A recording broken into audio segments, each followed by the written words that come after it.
দরকার না থাকলে মানুষ কাউকে কখনোই গুরুত্ব দেয় না। প্রয়োজন না থাকলে কেউ কারোর কখনোই খোঁজ নেয় না।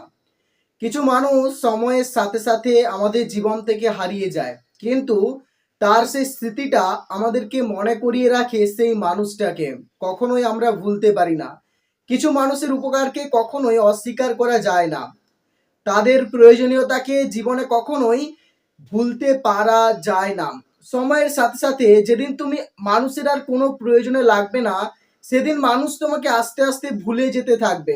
এই জগৎ সংসারের নিয়মটাই এরকম। যতদিন পর্যন্ত তুমি কারোর জন্য করতে পারবে, কাউকে কিছু দিতে পারবে, ততদিনই পর্যন্ত তুমি মানুষের কাছে গুরুত্ব পাবে এবং সম্মান পাবে।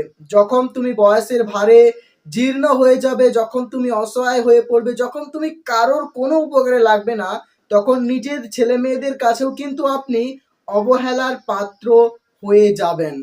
জীবনে কোনো জিনিসই আমাদের খুব একটা বেশি ক্ষতি করতে পারে না। কোনো ঘটনাই আমাদের জীবনে বেশি দিন দীর্ঘস্থায়ী হয় না, কিন্তু আমরা যখন কোনো বিপদ, কোনো ঘটনা আমাদের জীবনে আসে, তখন এটাকে নিয়ে আমরা এতটা উদ্বিগ্ন হয়ে পড়ি এবং আমরা ভাবতে থাকি বোধহয় সমস্যাটা অনেক বড়।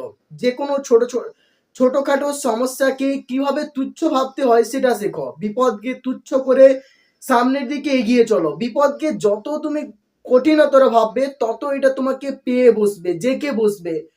বিপদ আসে আসুক, সব কিছুকে তুচ্ছ করে জীবনের সামনের দিকে এগিয়ে চলো।